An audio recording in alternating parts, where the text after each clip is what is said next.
Okay, so hi, welcome to Life After Debt. So, right now we're going to talk about a devotional that you and I have both Mhm. read. So, we get a weekly, I believe, or monthly devotional from our church, and we both go to the same church. So, this works out really good. And this week it was prefaced on finances, and I thought that was pretty interesting. So, I thought it was something that we should probably discuss, you and I, Yeah. and get down into it. And that is that 73% of Americans, their number one stress is financial. And Wow. I read that and I was like, holy cow, it's incredible.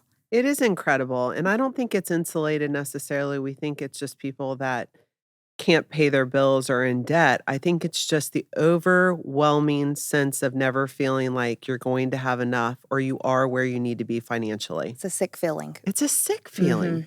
It's crippling Yeah. to so many. Well, the idea that you have 73%, so it's over half, and the fact that that is more like Amber, more important to people and more stressful to Mhm. people than their marriages, Mhm. than their kids, than the office, like what's going on in their jobs, Right. than their own health. And like part of those 73%, they have all of these stresses as well, but this one tops out.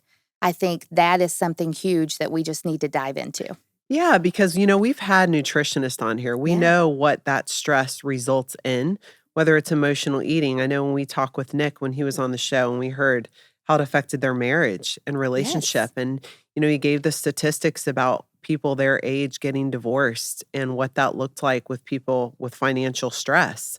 And so it's such a joy stealer, but it's also a relational stealer. And I think that when you recognize stress to its core is fear, right? Right. And people function out of one of two places in their life. It's either fear or love.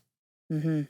And so just that alone, when you look at stress, it's operating from a place of fear that you're not going to have enough. Absolutely. Well, and then I think about that and I think, my goodness, if they're having financial stress, Mhm. they are thinking that they probably can't make it at the end of the month, right? Yeah, So it could be that they don't have a job and they're worried about that. It could be that they're worried about putting food on the table. I mean, with inflation where it is right now, it could be a lot of different circumstances, but the idea is that they're not prepared on a daily basis mhm.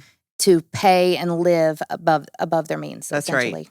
And I think having that reserve or having something tucked away for the rainy day, becomes so much more valuable. And we have to take responsibility Agreed. as individuals, but as also stewards. Like, it says in the Bible, too much is given, much is required. Agreed. And I think there's an underlying theme of discipline that has to come into play, Mhm. that you're a good steward of the money that you're getting. You're not spending every dime Yeah. on a weekly, monthly basis, but rather putting it away, knowing that it may come a day to where you need it. And so to avoid yourself living in the state of fear slash stress, you Yes. have that to fall back on for those seasons. So it doesn't mean it's permanent. And I also want to say Mhm. something to that too, Agreed. because I think we look at people who are stressed about finances as just those who can't pay their bills. Right. That's not the Mm-mm. case.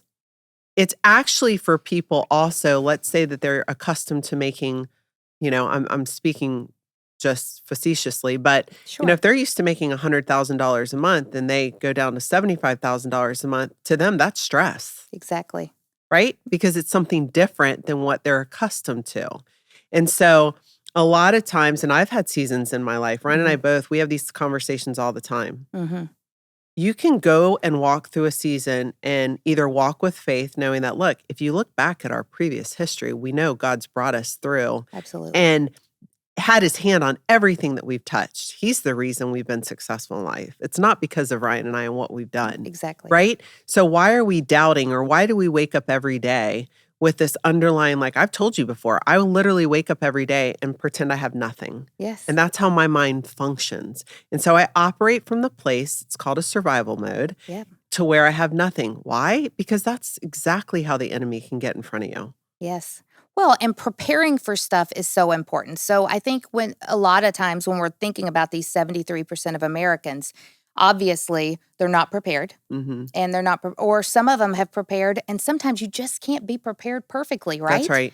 right. Some things kind of hit you from the side, and whether it be a medical thing, I mean, who knows? Like there are there are there's things that happen along the way, but during that, if you can be prepared, all the better. And a lot of people say, well, where do I find where do I find information or learn how to be a good steward of Mhm. my money Mhm. and how to get on the right track? And this devotion, I think, Mhm. says it all. And that is that there's 2,300 verses. I didn't even know it was that many. Wow. Like when I read this, I was in awe that the topic of money it's very important in the Bible as well. So Yeah. there's 2,300 verses that talk about money in the Bible. And I saw that and I was like, wow, Mhm. that means God wants it talked about and he is going to give you a guide in what to do with it. That's right, and it's So, like he knew ahead of time yes. that it would be something that we all rely on, but what Hmm. it can't become is something that controls and dictates who we are on a daily basis in our Absolutely. relationships, in the way we deal with people,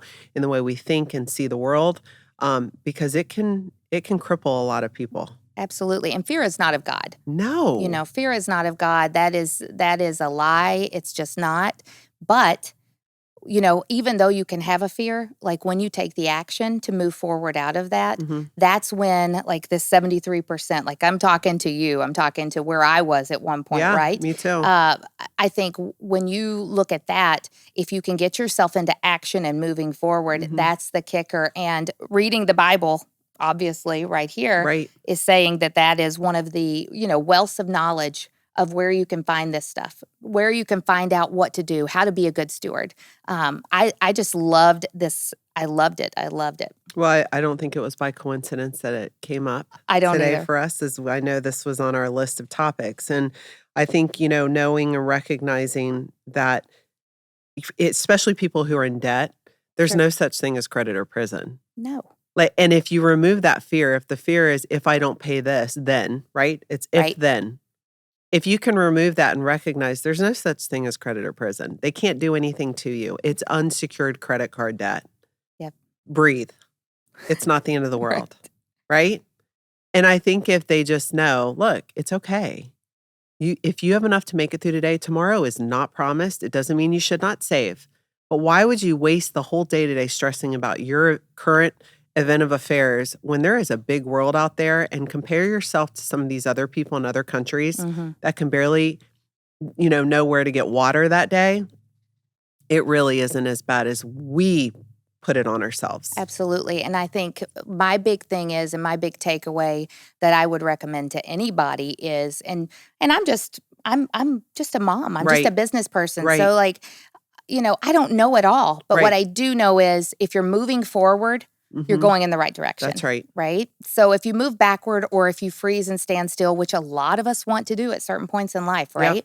But if you do that, then you're not getting anywhere. You're Right. not making any type of point to get out of that situation. So I think a big thing for those 73% is, go search it out. Mhm. Go search it out in the Bible. Figure out like what does the Bible say about Mhm. it? What does it say about being, the lender, Mhm. not the right? Yeah. So I think once you figure that out, your goal is to just move forward, pray about it, and try to be out of stressing about it as much as you can. And as crazy as it sounds, Hmm. I know in the seasons where I didn't really have a lot at Yeah. all, I love giving. Yeah. I love giving to other people. I Hmm. love giving to my church. I love giving to ministries that I feel like are making an impact. Sure. And there's so many promises in the Bible about giving, and Absolutely. that God sees it and it'll be multiplied. And while it may not look exactly the way that you think it should look in the time wise, there's never been a season to where he hasn't provided 4 times. I mean, I can't even tell you so many times more than what I ever gave. And so it's not that that's the reason to give, but it's one of his promises in the Bible. So if you're in a situation where you're stressed out because of your debt, go give something to someone. Go Absolutely. go give something to someone who's really in need, and watch how you're blessed for that, or give to your church, A- or do something outside of yourself. It's a very selfish reaction, if I'm being honest. Yeah. The stress of finances, Oh, it is. it's a very selfish reaction. It's a very, also, I feel like, and I know this sounds maybe interesting to some people, but it's almost ungrateful. Oh man. Well, you clinch, right? You You try to clinch, clinch. and all of a sudden you're looking at every dime that that's going out, and which is a good thing that you're actually taking accountability and Totally. watching. But in that process, you can almost become, I think we had it on one podcast that one of the ladies said, almost like a greediness, and not on purpose, or a selfishness, just because you're constantly worried about yourself. So I agree with you on that. That go and do something for somebody else, Mhm. because it almost takes your mentality away from and the worry away, because all of a sudden you're thinking about someone else and you're worrying about It's their biblical. needs. It's more Yes, blessed to give than receive. yes, So when you do that, it removes the, "Oh, I'm so worried about me. right. Me, me, me, me, me." Well, the truth is like you can walk away from that situation and immediately feel the joy of being able to bless someone else who you have no idea what their circumstances were, are, but the impact made, it will forever be eternal. And so, for me, I think that the stress that's, the 70, what was it, 70 Three. 73%, Crazy. so much of it we bring on ourselves, just of self-centeredness and Mhm. all about us. Whereas if we got out of our own way and could actually see the rest of the world or other people who are truly in need, that Yeah, it would change this. And as a result, you'd see, less depression because those rates are for up. sure. You would see people taking more care of themselves, not eating fast food I was all the getting ready to time and say, like not the really overeating. investing in their personal health. And so it's just a trickle down effect. I want to share this story because for me, I'll never forget it. I've had conversations with people, and this one in particular just it rubbed me the wrong way. And it was, we're good right now. We have $1 million, but our fear is that we'll outlive our money. Oh, yes, I've definitely heard the outlive our I money. I, I literally had to just kind of catch myself and look like, there's two ways to approach things. I would be so grateful. If you've saved $1 million, great Right. job to you. Yes. But the second thing is that it's almost like looking and saying, you know what, that just wasn't enough. We need more. Or I'm done. Or I'm done. Yeah. And so to me, it's like such an attitude of ungratefulness to walk into it. And that's just self-induced stress. You're stressing out because you're afraid you're gonna outlive your money. I'm so sorry to hear that. Like, I have no sympathy for you. You're creative, Right, right? exactly. So, and I know that's not the case for everyone, No. but these are lumped in the 73%. It ranges. It ranges from people struggling to put food on their table to those people who have money, but they're just scared they're gonna outlive it. Yes. Well, and when I think about those people, I'm wondering, like, you talk about, so directly, right, you're in financial need. Right. But indirectly, as you were talking about, how is this trickling down on your marriage? Mhm. How is this trickling down on the kids? Mhm. How is this trickling down on family and friends? How is Mhm. this trickling down on your job and you not being able to perform the way that you should be able to perform? How is this trickling down on your health? Obviously, we have talked about in the past about the eating and like the Cookie cakes. indulging and the cookie Yeah. cakes and the double stuffed Oreos. And when we get to, and for those of you that didn't watch that episode, you should definitely go and watch that. But we talk about how even us, like Mhm. even you and I, Mhm. how we get stressed, and Mhm. whether it be over finances or anything else. And I'm a stress eater sometimes, right? And I would go in and just like double stuffed Oreos and like shove in my face full, because like stress is not easy. That's right. And we always talk about how I don't reach for the carrot, I Mhm. reach for the cookie. Mhm. So these people, all the trickle down effects of the 73% that are having these stresses, and that's just America, by the way. Like, imagine what it is worldwide. It's just really sad to hear. Mhm. And to your point, because Mhm. you said imagine how it's affecting our relationships with our wives and our kids. Yes. I think kids are the beneficiaries of this stress, and Mhm. they're gonna go into the world replicating what they're seeing in their own Oh, families. And I don't yes. know about you, but as a kid, my dad was an entrepreneur, and Mhm. so he had his own business. Like, I never saw an extreme amount of stress when it came to paying bills or putting food on the Right. table. So I can't relate with that, but I know that kids nowadays are seeing it firsthand, and they're hearing the conversations between their mom and their dad about not being able to afford to go on vacation or not being able to. And it's just kind of like this overwhelming sense of like, ugh, heavy, Yep. right? And then they're thinking this is normal, that this is how they're going to go into the world. So I think as a parent, we have a responsibility first and foremost Agreed. to protect our kids from this additional stress that truly they don't need. No, and it's not warranted necessarily for them, Right. right? Right. They're just getting it because, as you said, it's a trickle down effect. Mhm. That's a whole different top. I mean, that is like an episode in itself of how children have to deal with what their parent. Where are they supposed to go? I know. I mean, if they're And little, just they can't. hearing those conversations, Mm-hmm. what it does to you mentally, I can't really imagine or fathom, but we've had seasons. I mean, Sure. I've told you, like, our story was like having fun with Dick and Jane, the movie. Truly. Yes. I mean, roll up the carpet. We had a nanny that spoke no English. Yep. We're going to have to ship her home. Like, the mortgage industry died. We are broke. My And goodness. so I can remember those days and the kids were little. And it's like, okay, let's get dressed up and go in that wick line. Yep. But the truth is even then I would make it kind of funny and like a Disney World trip Right. rather than the stress of, you know what, who cares if we have to eat macaroni and cheese for a week because this is just a season. And, it quickly turned around once we got our other company built. But that stress, we could have easily tacked that on. And the nanny stayed, by the way. I didn't have to ship her home. No. But it truly was like the movie.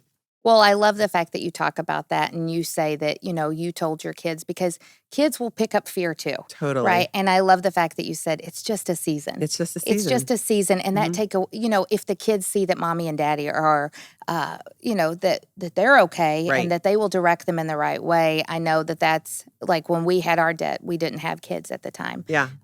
But I love the fact that they see that and they go, okay, if mom says it's okay, it's okay. That's It's right. just a season. And I think that there is two different ways of how you can either make it a learning experience for them of things, hey, I'm going to work hard not to have this issue happen and stuff. But also my mom, showed me how to get through it, Mhm. or you can come at it from fear. Mhm. And that's what we talked about, I think, in this was talking about how fear and how in the Bible, there's 23 different talks about it, verses, and that's so important. Well, and fear is a liar. It's a So liar. if stress is the bottom denomination of it is fear, like fear is Right. the common denominator, then fear is actually a liar. And so if you are feeling stressed, you have to stop and recognize and actually pray over it. I just read the book Absolutely. Chris Hodges wrote called Just Pray. Yes. Such a good book, by the way. Mhm. You need to read it. I think, as a whole, just pausing and being specific in your prayers about the specific stress that you're experiencing that Mhm. day. But, something I didn't even recognize in the Bible, it talks a lot about, praying and also talks about the faith of a mustard seed, right? And I used to have this saying as a kid. I always used to say it. And there's actually some truth to it. I would say, if you believe, you will receive. Yeah. And I even started doing that with my kids at a young age. If you believe it, you'll receive it.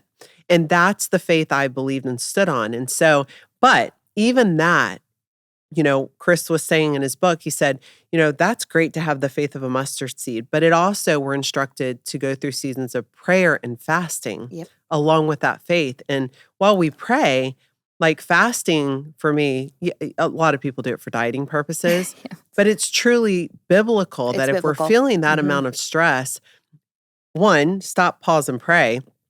But two, go through it with prayer and fasting and see what God reveals during that season for you and what happens after. And I think it's just quieting the noise of Absolutely. fasting that will allow you to hear and know what to do next to deal with the stress that is being inflicted on you. Yeah, when you talk about faith is great, faith as a grain of mustard seed, that was something that like when we went into, and it's funny you brought that up because it brought up the memories when you brought up that verse, but I would always say faith greater than a grain of mustard seed. Mhm. God, give me faith greater than a grain of mustard Mhm. seed that I can move the mountains through you. Mhm. And that was always a big one for me when we were going through our debt, our issue with debt, and when we were like kind of drowning at that point. And lo and behold, he did, Yeah. right? And he's good, and he always does. And then when you talk about when you talked about that in the Bible, I started thinking about that, and I'm like, my word. And now my children, like the other day, one of them was struggling with something, and I said, faith greater than a grain of mustard seed. Just, So and good. I always say greater, and I don't know, That's it so doesn't good. say that in the Bible. Yeah. It says just faith as Yeah. a grain of mustard seed, but I'm like, I want it greater, God, That's because I right. want more of you, you That's know? right. And I wanna do it better, and I wanna do it as you would want me to do it, you know? So, but that was always the verse, so that's pretty cool that you just brought that up. Yeah, and I think if we replace the word in being stressed out with pray it out, Oh, yeah. right? If we just did that one simple Mhm. act, how things would change and how it would calm our spirits and our minds because stress is a reaction to something. And so if we can recognize it as an emotion or a feeling and we can call it out and pray over it, then I truly think that the statistics would change, people's debt would Absolutely. change, their financial situation would change. And it sounds simple.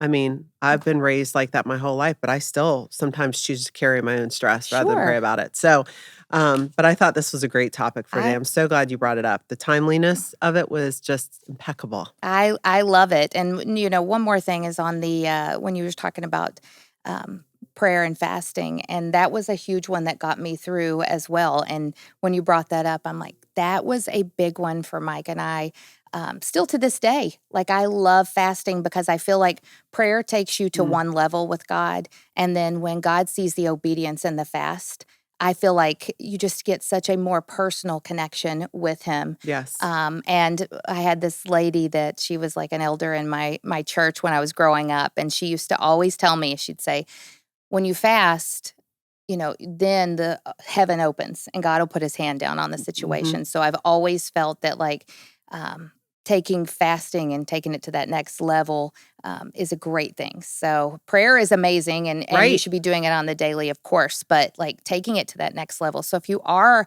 in a point in a season in life where you feel like it's definitely a season that you're struggling and you're struggling with finances, as it said in this devotion, and you're struggling through, we recommend Hmm. take it upon yourself. Prayer, fasting, take it in, pray Yeah. it over yourself, pray goodness over Mhm. yourself.